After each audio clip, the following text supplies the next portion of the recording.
예레미야가 부름받을 당시는 굉장히 나라가 힘들 때입니다. 물론 요시야가 종교개혁을 일으켰습니다. 그나마 요시야가 종교개혁을 일으켰으니까 나라가 다시 조금 이렇게 된 거지, 이미 그 할아버지 므낫세 그 아들, 그죠? 요시야의 아버지 아몬 시대 때 이미 나라가 완전 망하게 생겼어요. 게다가 국제 정세도 굉장히 불안정합니다. 뭐 요즘에 인플레이션이다, 뭐다, 리세션이다, 여러 가지 경제적인 어려움이나 우크라이나 전쟁, 그죠? 이런 여러 가지 복잡한 상황들이 있지만 예레미야 때는 더 심각한 상황이었습니다. 그때는 강대국이 그냥 약한 나라를 그냥 짓밟아 버리거든요. 그냥 죽이거든요. 쳐들어오거든요. 무자비합니다. 아수르에서 엄청나게 그 지역 사람들이 고통을 당하다가 이제 북이스라엘, 바로 이웃에 있었던 북이스라엘도 멸망하고 아수르가 조금씩 기울어지기 시작합니다. 이제 이집트가 또 일어나기 시작합니다. 그런데 더더욱 놀라운 것은 북동쪽에 있었던 갈대아 사람, 바벨론 사람들이 일어나기 시작합니다. 더 포악한 사람들이 일어나는 거예요. 그때 예레미야가 부름받습니다. 한치 앞을 알 수 없는, 모든 국제적으로 보나 나라적으로 볼 때 제일 힘든 때 사역의 길로 부름받습니다. 아주 어리고 연약하고 경험 없는 종을 하나님이 부르십니다. 얼마나 무서웠을까요? 예레미야는 처음 하나님께 부름받았을 때 도망가고 싶었을 겁니다. 우리와 똑같은 연약한 인간에 불과했습니다. 여호와께서 예레미야를 부릅니다. 예레미야야, 나는 내가 이 세상에 태어나기 전에 너를 알았고 너를 구별하여 열방의 선지자로 세웠다. 그러자 예레미야는 아멘입니다, 기다렸습니다가 아니라 슬프도소이다. 하나님 앞에 이렇게 슬프도소이다 주 여호와여, 보소서 나는 아이라 말할 줄을 알지 못합니다. 경험이 없는 선지자예요. 그때 예레미야 나이가 15세에서 20대 초반까지, 그래서 젊은 나이예요. 예? 누구한테 얘기를 할까요? 민용아, 너 일어나 말씀을 전파하라. 프라이드 집회 때 가서 피켓을 들고 가서 회개하라, 말씀을 영어로 전파하라. 그러면 좋다고 하겠어요? 예, 감사하면서 아멘 물론 하겠지만은 슬프도소이다 주 여호와여. 소명을 거절하죠. 근데 여호와께서 다시 예레미야를 격려합니다. 걱정하지 마라. 내가 너를 누구에게 보내든지 너는 가며 내 말을 전하라. 그들을 두려워하지 말라. 내가 너와 함께하여 너를 구원하겠다. 그리고는 여호와께서 손을 내밀어 예레미야의 입술에 대십니다. 예레미야 말 그만해. 그만! 대시면서 내가 나의 말을 너의 입에 두었노라. 어떤 선지자도 하나님이 직접 손을 입에 대면서 내 말을 네 입에 두었다라고 부른 선지자가 없었어요. 진짜 쉬운 것이 아닙니다. 여러분 52장까지 보면 고생한 이야기예요. 진짜 어떻게 이렇게 고생한 선지자가 있어요. 도저히 인간으로서는 감당할 수 없는 일입니다. 여기 치이고 저기 치이고 날마다 죽음과 살해의 위협 속에서 살았어요. 두드려 맞고 비방당하고 뺨 맞고, 나라가 풍전등화와 같이 어려울 때에 온 백성이 죄악으로 물들어 있던 영적인 절망기 때에 예레미야는 선지자로 부름받아서 참으로 어려운 사역을 감당합니다. 솔직히 예레미야가 제일 힘들었을 것 같아요. 엘리야는 갈멜산에서 좀 무서웠지만 불 한번 떨어지고 한 3년 고생하고, 그죠? 그러다가 들려 올라갔잖아요. 예레미야는 나라 망하는 것까지 고스란히 보고 포로로 끌려갔다 중간에 노임 받고 막 41년을 그 고생을 합니다. 와, 예레미야가 심지어 너무 힘드니까 중간에 이런 얘기를 해요. 우리말로 풀어서 설명하면 이렇습니다. 하나님, 저는 어리숙하게 주님의 꾀임에 넘어갔어요. 주님의 억지에 말려든 거예요. 주님의 말씀을 전한다고 입만 열면 어떤지 아세요? 사람들이 나를 욕하고 조롱합니다. 근데 다시는 주의 이름으로 말하지 말자, 내가 이제 다시는 안 할 거야 라고 다짐을 해도 소용이 없어요. 저의 뼛속 깊은 곳에 자리 잡은 주님의 말씀이 제 심장 속에서 불타기 때문이에요. 견딜 수 없어요. 이거 어떡합니까 이거? 정말 힘들어요. 그러면 사람들이 나를 죽이려고 아우성하고 결국 미움과 구박덩어리가 되고 맙니다. 어느 때는 내가 왜 태어났나 싶습니다. 정말 이렇게 수모를 받고 생애를 마쳐야 되는 걸까요? 하나님 말씀 좀 해보세요. 예레미야의 말이에요. 예레미야에게 주신 하나님의 말씀은 굉장히 크고 놀라운 말씀입니다. 사실은요. 그냥 바벨론 한 나라가 왔다 갔다 하는 말씀들을 막 주세요. 그래서 예레미야에게 이렇게 말씀하세요. 예레미야 1장 9절을 보면요, 여호와께서 그의 손을 내밀어 내 입에 대시며 여호와께서 내게 이르시되 보라 내가 내 말을 네 입에 두었노라. 보라 내가 오늘 너를 여러 나라와 여러 왕국 위에 세워 내가 그것들을 뽑고 파괴하며 파멸하고 넘어뜨리며 건설하고 심게 하였느니라 하시니라. 나라의 흥망성쇠를 그냥 파헤치고 막 무너뜨리고 막 세우고 예레미야 한 사람을 통해 역사하신 거예요. 놀라운 일 아닙니까? 이 약하고 연약한 이 어린 종을 하나님이 쓰셨다 이 말입니다. 그런데 하나님이 사명자를 부르시고 하나님이 은혜를 주시면서 가장 먼저 보여주신 환상은 이제 유다가 망할 거야, 바벨론이 이렇게 일어날 거야, 그게 아니에요. 너무 신기하게도 살구나무 가지 형상을 보여주세요. 이거는 직접적인 메시지와 상관이 없는 내용이에요. 살구나무 가지 환상을 보여주세요. 가장 먼저 주신 환상, 그리고 그것을 통해 주신 약속은 내가 너를 보호할 거야. 어떤 일이 있어도 내가 너를 끝까지 지켜줄 거야. 내가 신실하게 너에게 준 약속을 이루어 줄 거야. 그게 예레미야에게 첫 번째 보여준 환상이었고 예레미야에게 가장 먼저 주신 약속이었어요. 참 희한하게도 하나님께 사명을 맡기시고 다음 시즌에 일을 맡기실 때 모세에게도 그랬고요, 여호수아에게도 그랬고요, 기드온에게도 그랬고요, 아브라함에게도 그랬고요. 여호수아 1장에 보기에는 두려워 말라 담대하라 몇 번을 반복하십니다. 내가 모세와 함께한 것처럼 너와 함께할 거야. 두려워하지 마라. 막 힘을 주십니다. 마태복음 10장에 전도 보내면서 뭐라고 하죠? 너희가 환난에 넘겨지고 핍박을 당하더라도 걱정하지 마라. 너희 속에 말씀하시니 아버지의 성령이 계시다. 참새 2마리가 한 아사리온에 팔리는 거 모르냐? 두려워 말라. 너희는 그보다 더 귀하다. 너희 머리털 하나까지 세신다. 하나님께서 너희를 지켜 보호할 것이다. 말씀하세요. 마태복음 28장에도 제자들이 이제 예수님 가시고 나면 얼마나 두렵겠어요. 내가 세상 끝날까지 너희와 함께 있으리라.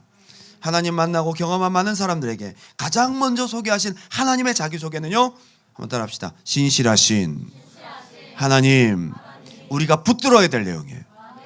예레미야가 사명을 앞서서 예레미야가 다음 시즌에 나아갈 때에 가장 붙들고 견고히 붙잡고 나아가야 될 약속이 뭐냐? 한번 따라합시다. 신실하신 하나님.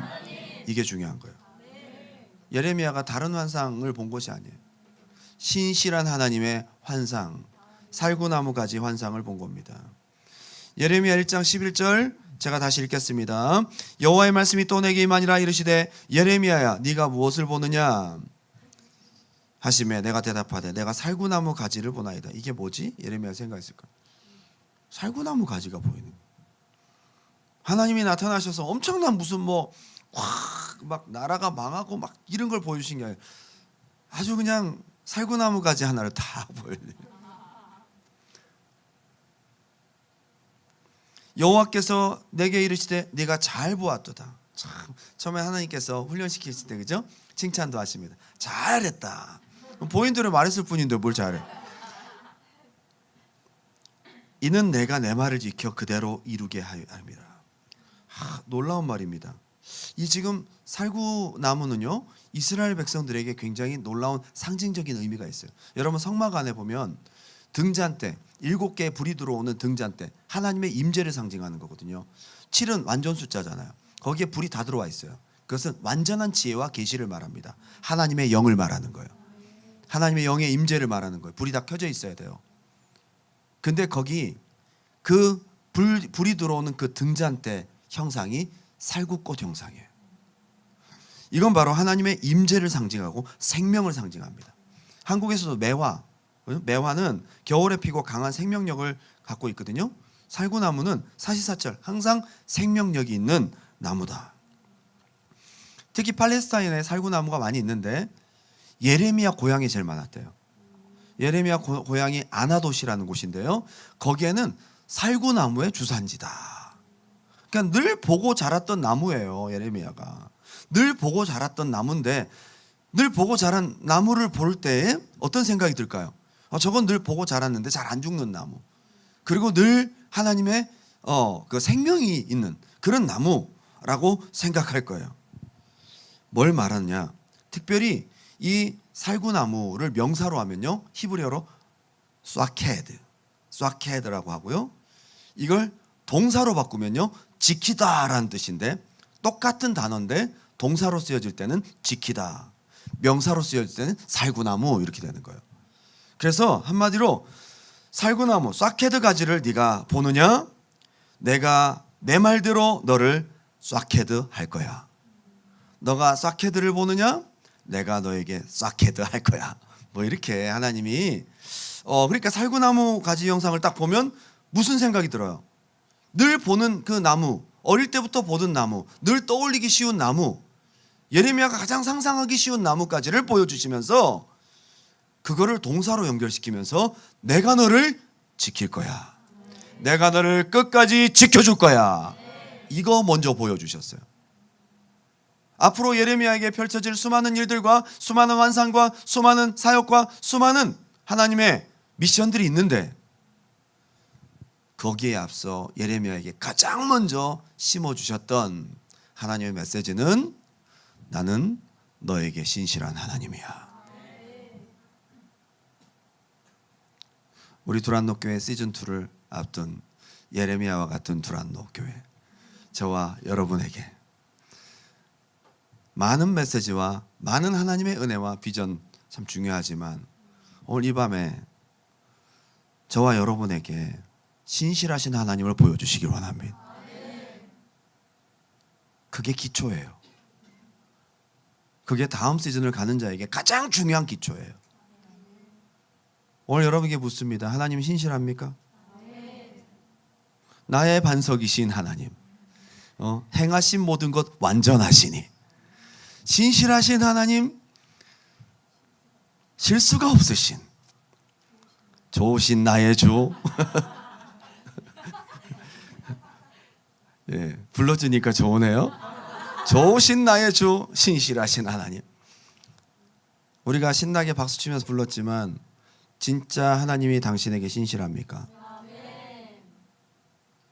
신실하신 하나님께 기도하시기 바라요. 참 놀라운 것입니다. 예레미야에게 주신 첫 번째 환상은 바벨론 환상도 아니고 아수르 환상도 아니고 애굽 환상도 아니고 유다의 환상도 아니에요. 하나님과 예레미야 사이에 있었던 가장 중요한 환상, 나는 신실한 하나님이야.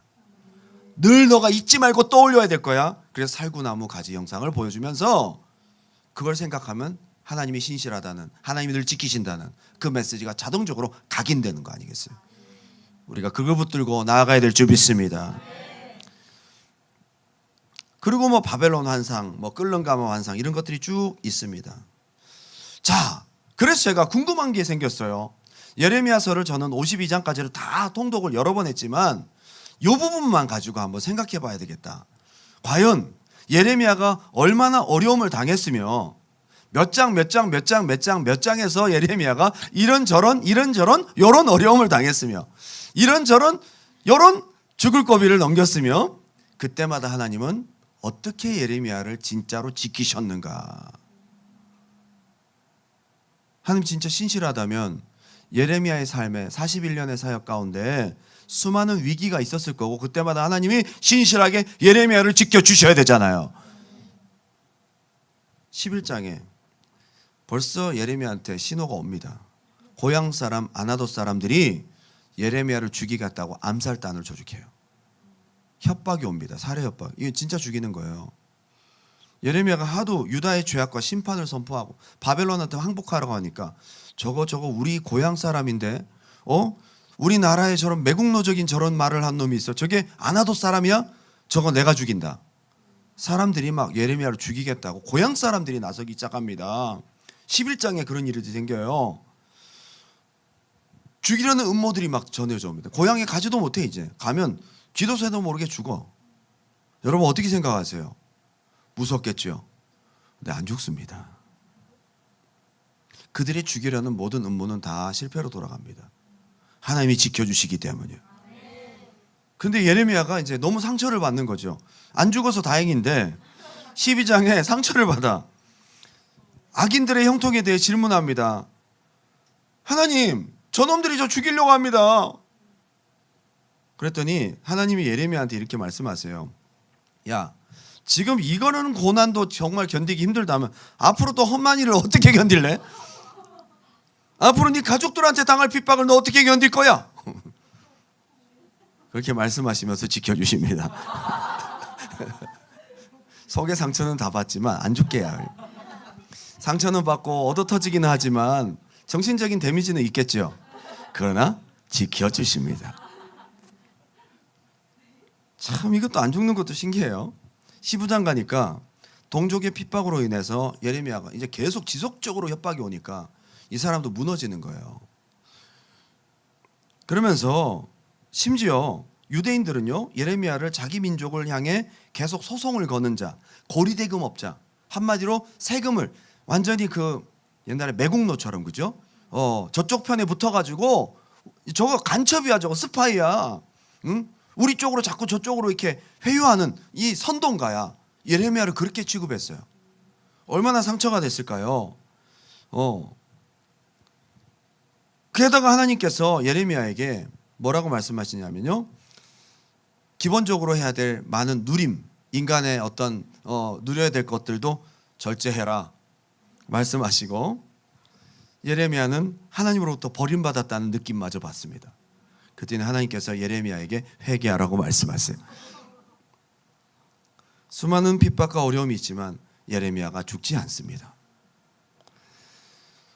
17장에 예레미야를 또 조롱하는 동족들의 핍박이 계속 진행됩니다.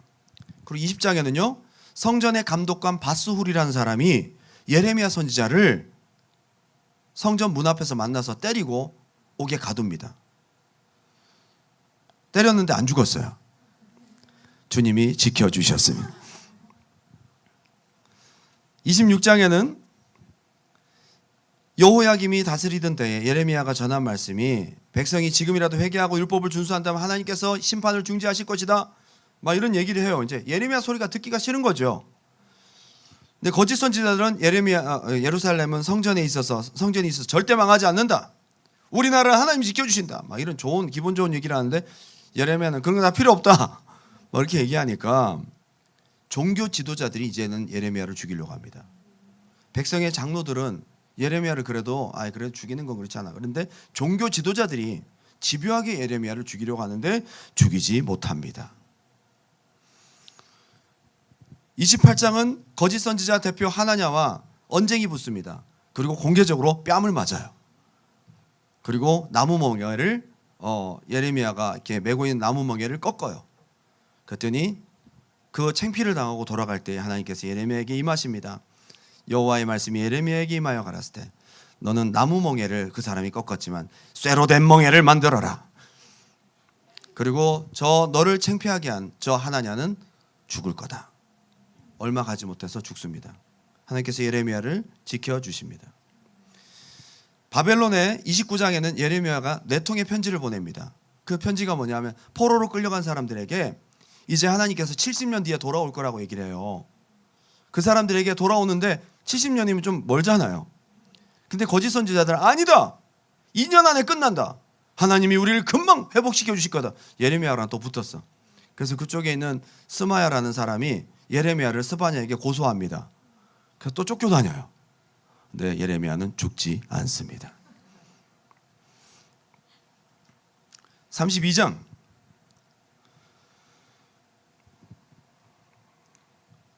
감옥에 또 한번 갇히고요. 36장, 여호야김 왕에게 예레미야가 두루마리를 써서 전달합니다. 그 감독관을 통해서 이 여호야김에게 딱 갔는데요, 이 두루마리를 보더니 너무 화가 납니다. 이제 이 나라가 망한다는 얘기를 또 들으니까 이제는 말로만이 아니라 편지까지 써서 두루마리를 써서 하니까 그걸 다 싹둑싹둑 잘라서, 그때가 겨울이었는데요, 화로에다가 전부 다 던져버려서 불태워버립니다. 그리고 예레미야 이놈 어디 있는지 빨리 찾아라. 예레미야 옆에 대소소했던 대필자였던 그 바룩이라는 사람과 함께 있었는데 그 두 놈을 당장 잡아서 죽여라 했는데 예레미야가 잽싸게 도망갑니다. 그리고 무려 몇 년 동안 도망자 신세가 되느냐 하면 12년 동안. 12년 동안 왕이 찾는데 못 찾아요. 12년 동안 바룩과 예레미야를 찾는데 못 찾아요. 그런데 어디선가 자꾸 예레미야의 소리가 자꾸 들려오는데 못 찾아요. 하나님이 지켜주셨습니다. 참 신기한 일이에요. 36장에 그랬고요. 37장에 또 예레미야가 예루살렘이 이게 포위되고 있었는데 예레미야가 바벨론의 첩자로 오인되어서 또 감옥에 갑니다. 그리고 38장에는 이제는 예레미야를 구덩이에 던져서 죽이려고 했습니다. 근데 전혀 상관도 없었던 이디오피아 내시 구스인 에벤멜렉이 도와줘서 그가 구출됩니다. 그 사람이 왜 이렇게 목숨을 건 항소를 했는지 지금도 알 수가 없습니다. 예레미야를 살려주시겠다는 하나님의 뜻이 이루어졌습니다. 39장 이제 진짜 예루살렘이 포위가 되고 흉벽을 쌓고 2년 동안 포위를 했어요. 그리고 이제 어느 때가 되었을 때 군사들이 도망갈 때 다 잡아 죽이고요. 시드기야를 잡아서 두 눈을 뽑고 그 앞에서 시드기야를 신문하고 시드기야 왕 마지막 왕이거든요. 두 아들을 목매달아 죽입니다. 그런 처참한 상황 속에서 희한한 일이 발생합니다. 예레미야 39장 11절 바벨론의 느부갓네살 왕이 예레미야에 대하여 사령관 느부사라단에게 명령하여 이르되 느부사라단은 토벌부대 대장이에요. 한마디로 예루살렘을 완전히 싹쓸이하는 대장 실무자입니다. 느부갓네살이 느부사라단한테 명령하기를 왕이 직접 명령하기를 예레미야를 데려다가 선대하고 해하지 말며 그가 내게 말하는 대로 행하라. 적국 왕이 예레미야를 보호해 주라고 얘기를 합니다. 그리고 13절 이에 사령관 느부사라단과 내시장 느부사스반과 궁중장관 네르갈 사레셀과 바벨론 왕의 모든 장관이 사람을 보내어 예레미야를 감옥들에서 데리고 사반의 손자 아이가마의 아들 그다랴 새로 세운 총독입니다. 왕든 다 죽이고 총독 체제로 바뀌어요. 그다랴에게 넘겨서 그를 집으로 데려가게 하며 그가 백성 가운데서 사니라. 이것도 알 수가 없습니다. 여러분 생각해 보세요.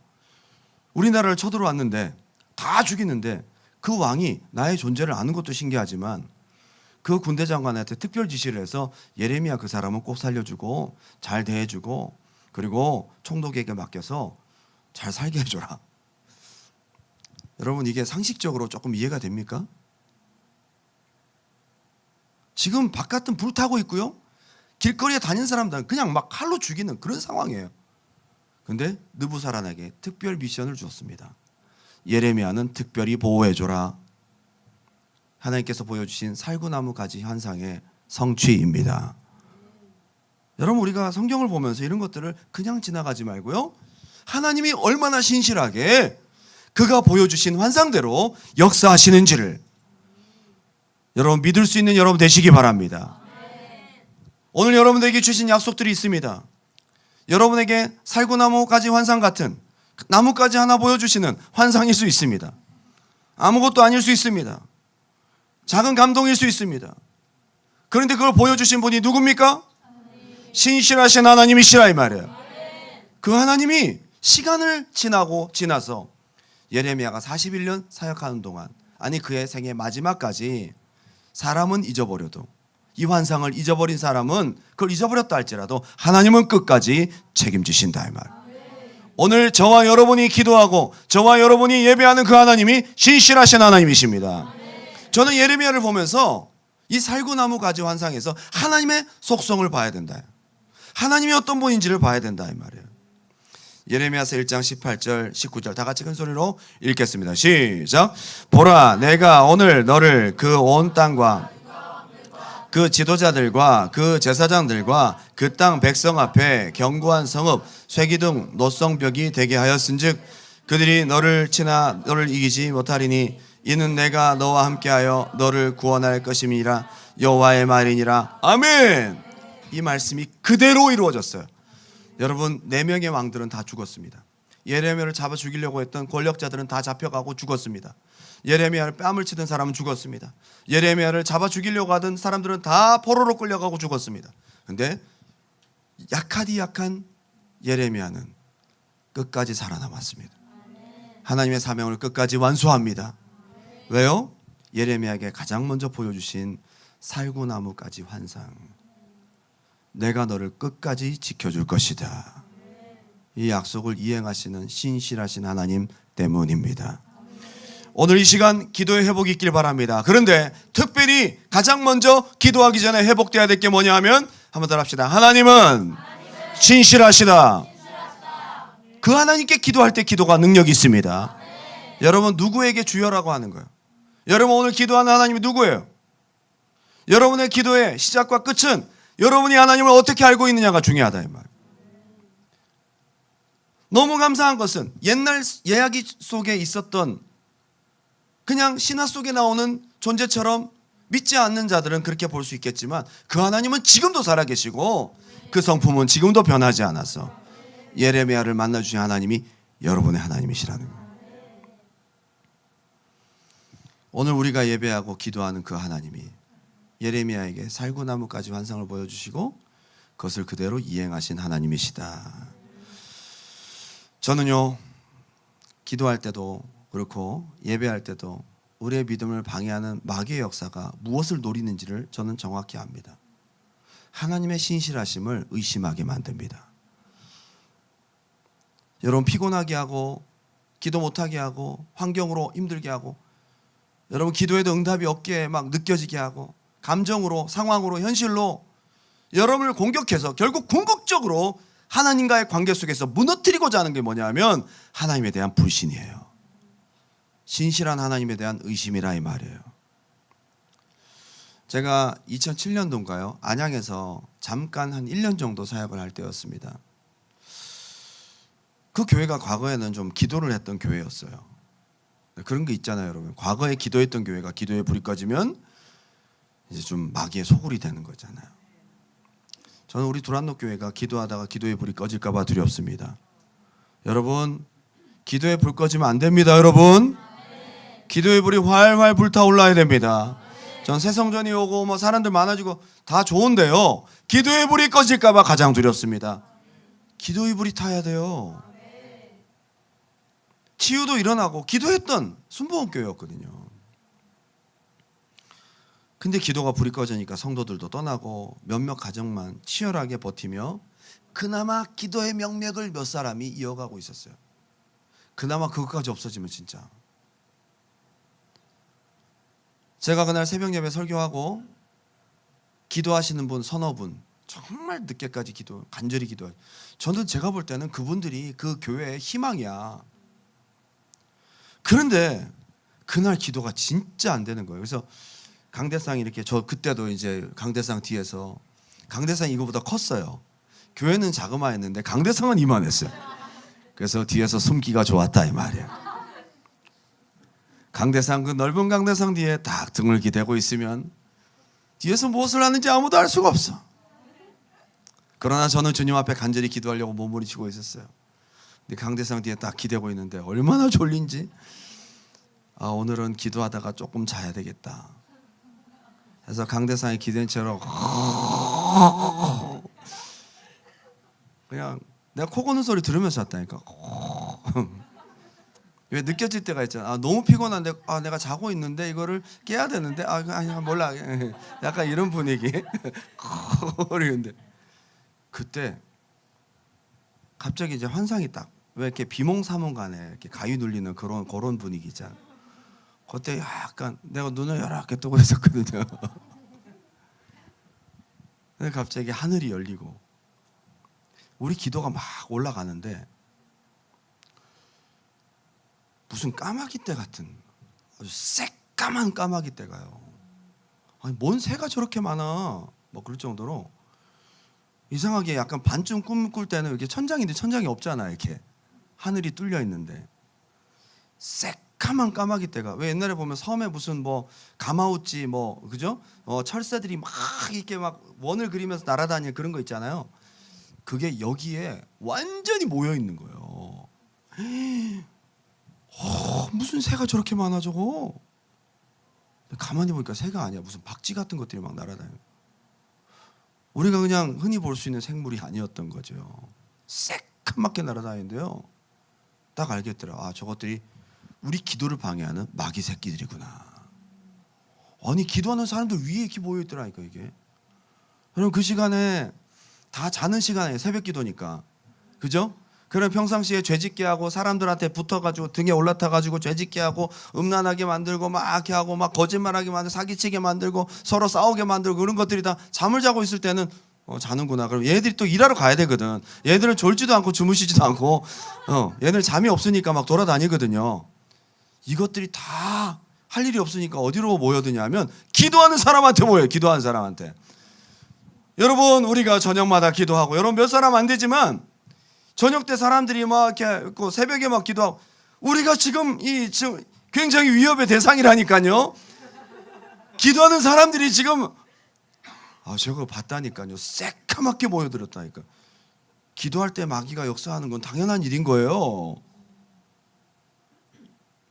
그래서 이게 이렇게 말을 해야 되는데 자고 있으니까 하고 있는데 말이 안 나. 예수님 떠나가 하는데 막 이렇게 막 안 떠나가더라고요. 그래서 내가 일어나가지고 제가 1시간을 쫓아내는 기도를 했어요. 제가 그렇게 기도하면서 이것들이 무엇을 공격하는가 봤더니 제가 그때 사실 이렇게 졸리고 피곤해서 잔 것도 있었지만 교회에서 몇 사람이 기도를 하는데 나아지는 게 없어.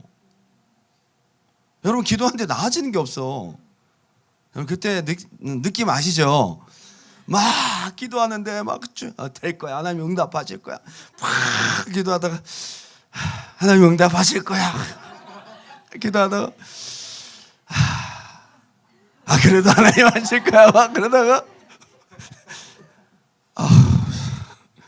그러고 있을 때 본 거거든요. 마귀가 우리 마음에 실망을 주고 우리 기도가 응답이 되지 않고 응답하신 하나님이 신실하지 않다라는 생각을 넣어주는, 그게 핵심 포인트라는 거 알았어요. 제가 이것들이 새까맣게 와서 졸리게 만들고 피곤하게 만들고 뭐 여러 가지 역사를 할 수 있어요. 그래서 궁극적으로는 나 기도 안 해. 기도해봐 응답도 없어. 하나님 내 기도 안 들어. 하나님 약속하셔놓고는 언제 주시는 거야. 구하라 주신다 그랬잖아. 두드리라 그랬잖아. 그때 말씀이 생각이 나거든요. 구하라 주실 것이요 문을 두드리라 열릴 것이니라. 너희가 내 이름으로 무엇이든지 구하라 내가 시행하리라. 그래놓고는 응답이 없잖아.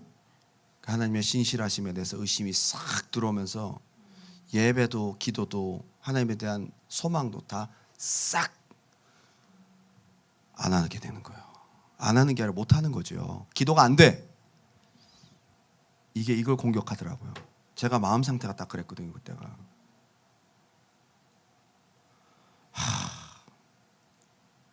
사탄은 우리 귀에 이런 말을 속삭입니다. 새까만 것들이요. 주로 정죄의 말. 야, 네가 똑같은 죄를 계속해서 반복하는 한 하나님께 갈 수 없어. 어제 죄를 범하고 회개하고 용서받았는데 오늘 똑같은 죄를 다시 짓고 하나님 앞에 기도하다니 어떻게 그럴 수가 있지? 너는 위선자야. 너는 뻔뻔스러워? 그러면 이렇게 답변하세요. 나 뻔뻔스러워. 나 오늘도 회개할 거야. 지금 회개할 거야. 죄를 생각나게 해서 고마워. 그럼 회개하세요. 죄가 생각나고 막 여러분 막 그러면 고마워. 모르고 있었어. 주님 용서해 주세요. 그러고 털어버려. 이렇게 해서 하나님에 대한 신뢰를 잊어버리게 만든단 말이에요. 제가 어떤 청년을 만났는데 참 귀한 신앙을 갖고 있었습니다. 근데 자신의 연약한 부분을 잘 인식하고 있었습니다. 자신이 어떤 죄에 잘 빠져들고 걸려드는지 정확하게 알고 있었습니다. 자신의 약함도 알고 자신의 부족도 알고 자신의 어떤 문제가 있는지 다 알아요. 그런데 한 가지 놓치고 있는 게 있어요. 하나님이 얼마나 선하시고 신실하신지 그것까지 묻어버려요. 여러분, 여러분의 약점과 연약함을 발견하고 나는 아이라 말을 못합니다. 나는 부족합니다. 오케이, 좋아요. 거기까지는 겸손인 거예요. 그래서 여러분들이 붙들어야 될 게 살구까지 환상이라요. 하나님의 신실하심을 그래서 붙들어야 되는 거예요. 그래서 이게 승리하는 길인 줄 믿습니다. 할렐루야. 이게 자꾸 반복되면 될 대로 되라는 식인 거예요. 하나님의 신실하심을 보고 거기에 그냥 눌려버리고 안 해버리는 거죠. 한번 따라합시다. 하나님은 신실하시다. 저는 시즌2를 열어주신 하나님 앞에 감사하며 우리 교회와 또 여러분 각자에게 맡기실 새로운 시즌 앞에 힘을 내며 달려가야 되는데 열정과 확신과 기대보다 우리 마음속에 두려움과 염려가 더 많은 것 같아요. 우리가 다음 시즌에 대한 기대와 소망보다 걱정과 두려움이 더 많은 것 같다 이 말이야. 우리가 이걸 떨쳐버리고 뭘 붙들어야 되느냐? 살구나무 환상이란 말이에요. 하나님이 그거부터 각인시켜 주신다고요. 우리가 다른 많은 일들, 많은 것들에 대한 미션들을 우리가 생각할 게 아니라 지금 이 시즌에 우리가 필요한 것이 뭐냐 하면 하나님의 신실하심을 붙들고 나아가야 돼. 어차피 앞으로 다음 시즌 내가 못합니다. 하나님이 하셔야 돼요. 하나님이 하셔야 됩니다. 그리고 우리가 붙들어야 될 것은 하나님의 신실하심을 붙들고 나아가야 된다. 수많은 죽음의 위협과 조롱과 멸시, 고통과 괴로움, 한치 앞을 알 수 없는 수많은 사건과 사고 속에서 하나님께 맡기고 기도하며 나아가는 예레미야를 끝까지 신실하게 지키신, 사람은 잊어버려도 끝까지 잊지 않고 그 약속을 이행하시는 신실하신 하나님, 오늘 그 하나님이 나와 여러분의 하나님입니다. 우리가 이것 붙들고 나아가라.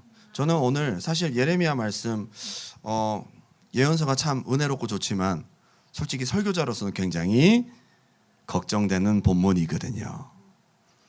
예레미야에서 무슨 설교를 함께 나누지? 그래서 다른 데를 쫙 찾아보고 기도하고 계속 묵상하는데 계속 살구나무까지 환상을 제 마음 가운데 주시면서 오늘 저와 여러분들에게 이 말씀 전하라고 하시는 거예요. 하나님이 시킨 대로 해야 되잖아요. 오늘 이것이 우리에게 필요합니다. 한번 따라합시다. 신실하신 나의 하나님, 이 하나님께 기도할 수 있기 바랍니다. 오늘 여러분의 기도의 승리와 성공은 처음부터 누구에게 기도하느냐, 이게 중요해요. 사탄이 주는 생각 중에 가장 큰 무기는 한번 따라합시다. 의심, 나쁜 감정, 지치는 마음. 그래서 결국 하나님에 대해서 신뢰를 잃어버리게 된다. 의심, 나쁜 감정, 지치는 마음. 여러분 마음속에 있죠? 믿음, 소망, 사랑이 있어야 되는데 의심, 나쁜 감정, 지치는 마음은 항상 있을 것이로되 그 중에 제일은 의심이라. 너무 힘든 거지. 응? 그래서 히브리서 11장 6절 믿음이 없이는 하나님을 기쁘시게 하지 못하나니 하나님께 나아가는 자는 반드시 그가 계신 것과 또한 그가 자기를 찾는 자들에게 상 주신 이심을 믿어야 할지니라. 믿음으로 우리가 누구를 바라보고 나아가야 되냐면 하나님. 하나님이 살아계신 것과, 믿음은 굉장히 심플한 거예요. 하나님 살아계신 것과 여기까지 믿어, 그죠? 그런데 하나님이 반드시 상 주시는 이심을, 신실하신 하나님임을 믿어야 할지니라. 반드시 믿어야 된다는 겁니다. 옵션이 없어요. 반드시 믿어야 됩니다. 할렐루야. 요즘 몇몇 분들의 생각을 가만히 보면요, 다 우리 교회 안에서 있는 생각들입니다. 이렇게 열심히 기도하는데 하나님이 왜 응답을 잘 안 주시지?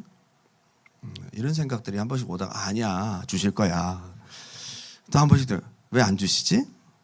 아니야, 왜 안 주시지? 진짜 왜 안 주시지?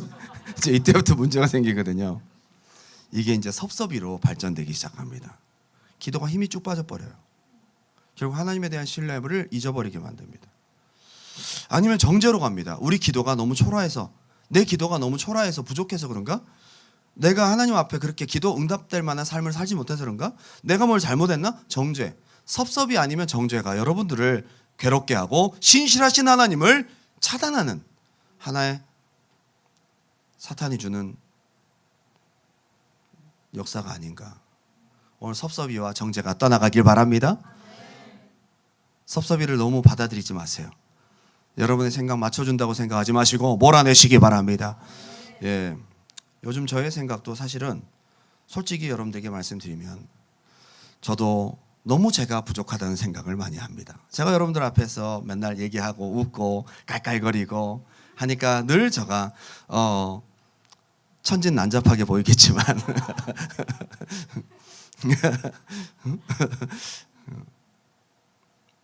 저도 굉장히 고민이 많거든요. 전 심각할 정도로 내가 너무 부족하다는 생각이 많이 듭니다. 뭐 제가 여러분들한테 뭐 겸손한 척 하려고 그러는 게 아니라 요즘에는요, 오늘은 정말 도망가고 싶더라고요.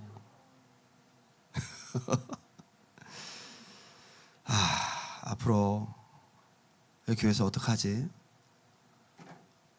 주님, 저 못하겠는데요. 나 같은 사람이 한 봉우리를 올라가면 어떤 느낌이냐면 그래, 핀치 성전에서 이제 두루리로 왔어. 딱 올라가고 났더니 딱 보니까 헐, 봉우리가 더 큰 게 있는 거야. 이제는 암벽 등반을 해야 될 차례. 지금까지도 힘들게 왔는데 딱 했더니 암벽 등반이 남아 있어요.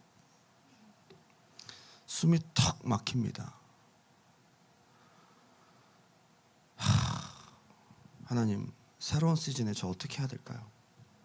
저 진짜로 심각하게 부족한데 나는 이런 막 마음에 막 졸인 마음과 괴로움이 막 지금 이러고 있는데 우리 성도님들은 요즘에 기도가 힘이 없어.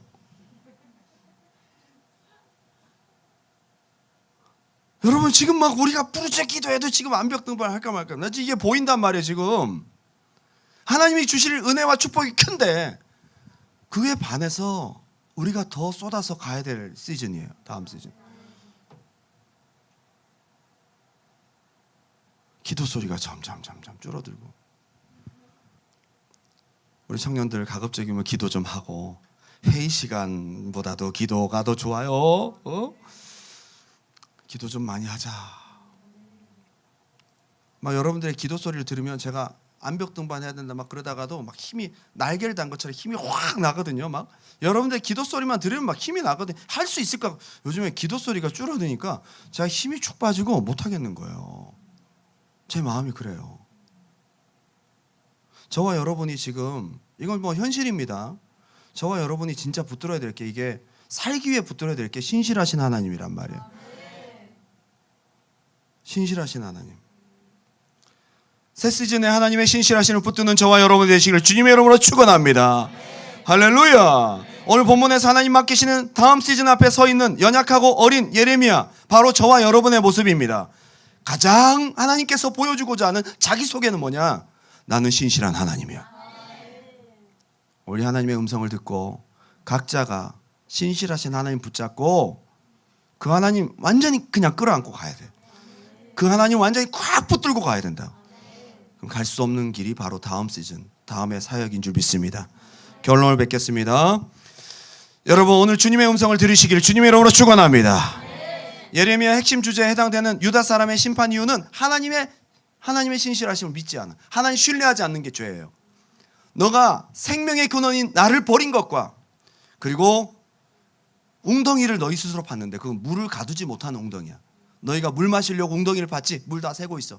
너가 의지하는 이집트, 너가 의지하는 아수르, 너가 의지하는 다른 나라 다 필요 없어. 네가 나를 의지하지 않고 나의 신실하심을 의지하지 않는 것이 바로 악이다. 하나님을 믿지 않는 자리에 우상이 들어가는 거예요. 여러분 결국 여러 가지 문제들이 있는 것 같지만 유다의 가장 핵심적인 문제는 뭐냐면 하나님을 믿지 않는 거예요. 하나님을 전적으로 의지하지 않는 거예요. 그리고 우상을 의지하고 애굽을 의지하는 것이, 이것이 바벨론 멸망의 이유다. 오늘 그 하나님을 의지하고 나아가는 저와 여러분 되었으면 좋겠습니다.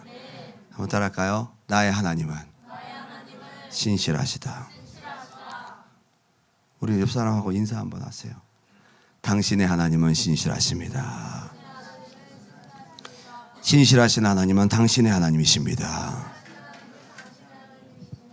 저는 제가 오늘 이 말씀을 붙잡지 않으면 제가 죽을 것 같은 거예요.